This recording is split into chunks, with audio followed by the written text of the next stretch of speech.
चलो अब हम लोग देखते हैं एक्सरसाइज 4.3। ठीक है, 4.3 में क्वेश्चन और फर्स्ट कह रहा है determine whether following rational number are in the lowest form और नॉट।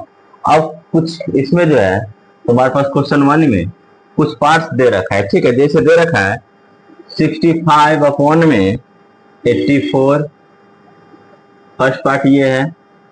सेकेंड पार्ट है हमारे पास -15 अपॉन में 32, थर्ड पार्ट है हमारे पास 24 अपॉन में 128 और फोर्थ पार्ट में है -56 अपॉन में -32। अब ये क्वेश्चन बोल रहा है कि determine whether the following rational number are in the lowest form और नॉट। लोएस्ट फॉर्म का मतलब समझना, इस दोनों का एचसीएफ जो है ना एक आएगा, एक के अलावा कुछ भी अगर आ गया तो वो हमारा जो है लोएस्ट फॉर्म में नहीं है। तो देखो 64 और 85 किसी के टेबल में आता है 1 के अलावा नहीं, दोनों का एचसीएफ 1 ही होगा।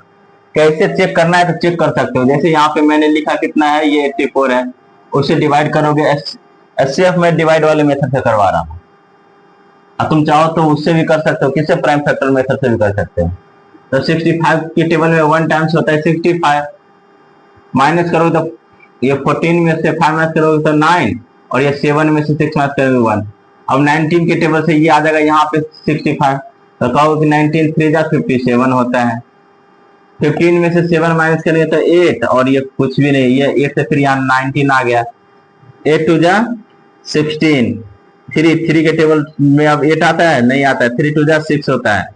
फिर 2 के टेबल में क्या 3 आता है, नहीं आता है, 2 1 जा 2, 1 के टेबल में हमारे पास ये 2 आ जाएगा, तो 1 2 जा 2। देखो यहाँ पे एचसीएफ 1 आया ना, इसका मतलब ये ऑलरेडी लोएस्ट टर्म में है। सिमिलरली यहाँ 15 और 32 किसी के टेबल में आता है, 1 के अलावा नहीं आता है, तो इसका भी एचसीएफ जो है क्या है, यहाँ पे 1 है। इसका मतलब ये लोएस्ट टर्म में, ये लोएस्ट टर्म में क्या होगा, ये क्या लिखोगे, ये लोएस्ट टर्म में ऑलरेडी है, ये भी लिखो क्या, लोएस्ट टर्म में ऑलरेडी है।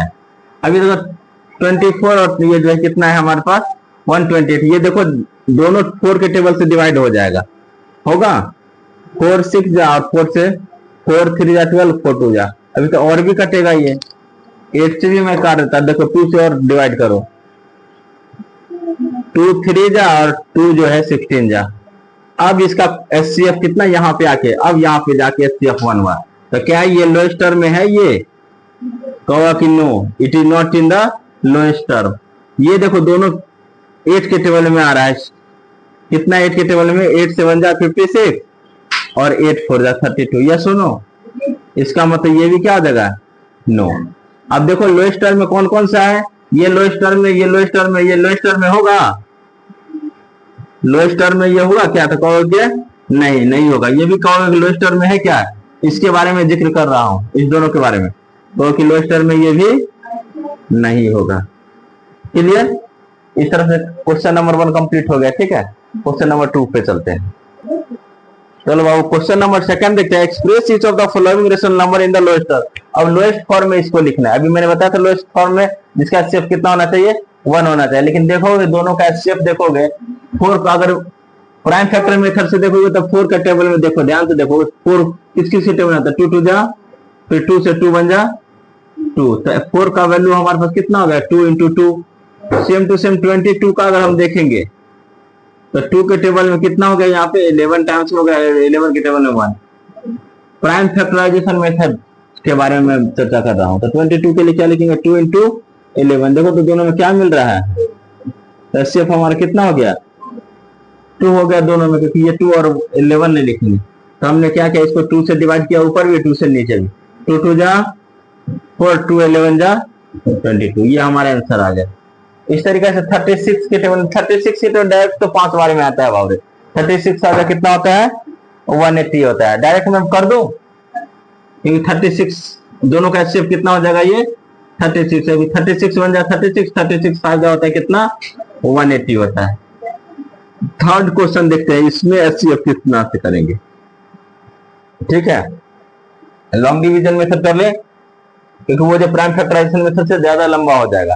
तो देखो 132 से अगर हम डिवाइड करते हैं 428 में, तो 132 2 जा 3 टाइम्स, अगर 3 3 जा 9 और 3 3 2 जा 6, 3 3 जा 3 से हो जाएगा, 3 2 जा 6, 3 3 जा 9, 3 1 जा 3, माइनस करोगे 8 में 6 माइनस करेंगे 2, 12 में से 9 माइनस करेंगे 3, और 32 के टेबल में 132 देख लेते हैं 4 टाइम्स में कितना आता है, 4 2 जा 8 और 4 3 जा 12।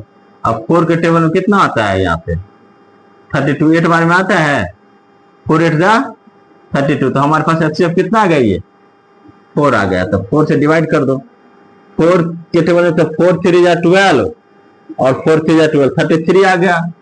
यहाँ देखो 4 10 जा 40 माइनस में और 4 7 जा, ये हमारे पास आंसर आ गया। ठीक है, 32 और 56 के लिए देख लेते हैं, दोनों जो है 8 के टेबल में आता है। 8 के टेबल में 32 कितने बार में आता है बाबू रे, 8 7 जा, या सुनो, और 8 4 जा 32 और 8 7 जा 56, ये हमारे पास आंसर आ गया। देखो सेकंड का जो है फर्स्ट पार्ट का हमारे पास आंसर 2/11, सेकंड में है -1/5, थर्ड में 33/107 माइनस में और 4/7। चीज देखो यहाँ माइनस माइनस क्या हो जाएगा, ये प्लस हो जाएगा। इस तरह से हमारा क्वेश्चन सेकंड भी कंप्लीट हो गया। क्वेश्चन नंबर 3 देखो, क्वेश्चन नंबर 3 देखो, फिल इन द ब्लैंक। अब फिल करना है कि क्वेश्चन कह रहा है, देखना यहाँ पे -5/7 है। ठीक है, इसमें डिनोमिनेटर कितना है बाबू, 35 है। तो एक चीज बताओ, 7 के टेबल में 35 कितने टाइम्स में आता है, 7 5 जा 35, तो क्या न्यूमिनेटर में भी हम 5 टाइम्स कर सकते हैं। तो 5 5 जा कितना होता है 25, लेकिन आंसर कितना हो जाएगा, ये -7। अच्छा एक चीज बताओ, 7 के टेबल में 49 भी आता है क्या, 7 7 जा कितना होता है, तो क्या 5 के टेबल में हम 7 टाइम्स कर सकते हैं, कितना हो जाएगा 5 7 जा 35, लेकिन साइन कौन सा रहेगा यहाँ पे, क्योंकि ये न्यूमरेटर में माइनस है। ये क्लियर। अच्छा एक चीज बताइए, माइनस और माइनस हम प्लस कर दें क्या, तो 9 के टेबल में 18 कितने बार में आएगा, 2 टाइम्स में, तो 4 2 जा कितना हो गया आंसर। अच्छा 4 के टेबल में जो है 12 आता है क्या, 3 टाइम्स, तो 9 के टेबल में क्या है, यहाँ पे 9 3 जा कितना हो जाएगा 27। समझ में आ रहा है। यहाँ पे 6 के टेबल में देखो 6 2 जा 12, तो ये 13 है। अच्छा 12 माइनस का है, तो 6 2 जा, तो ये -2 टाइम करोगे तब ना 12 आएगा। तो यहाँ पे भी -13 को कितने बार करोगे, यहाँ -2 टाइम, तो 13 2 जा कितना, माइनस इंटू माइनस प्लस, 13 2 जा 26। कोई डाउट इसमें। 6 के टेबल में 24 कितने बार में आता है, 6 4 जा 24, तो 13 के टेबल में 13 4 जा कितना 52, लेकिन साइन कौन सा आ जाएगा यहाँ पे, माइनस, ये भी ध्यान देना है। तो ये हमारा आंसर हो गया। लास्ट क्वेश्चन देखते हैं। अच्छा 6 के टेबल में 3 आता है क्या, तो सर यहाँ पर डिवाइड करना होगा -2 टाइम्स में, यह सुनो, तो यहाँ पे भी कितना से करना होगा, -2 से। इसका मतलब 11 के टेबल में यहाँ पे कितना कर देंगे, -22, 11 2 जा -22, यहाँ पे माइनस का आएगा। यह सुनो 11 के टेबल में 55 कितने बार में आएगा, -5 बार में, तो 3 के टेबल में भी यहाँ पे क्या करें, -5 से मल्टीप्लाई करें, 3 5 जा 15 माइनस का। इस तरह से बाबू हमारा RD शर्मा का जो है ना एक्सरसाइज 4.3 भी कंप्लीट हो गया। अगली क्लास में हम 4.4 देखेंगे। ठीक।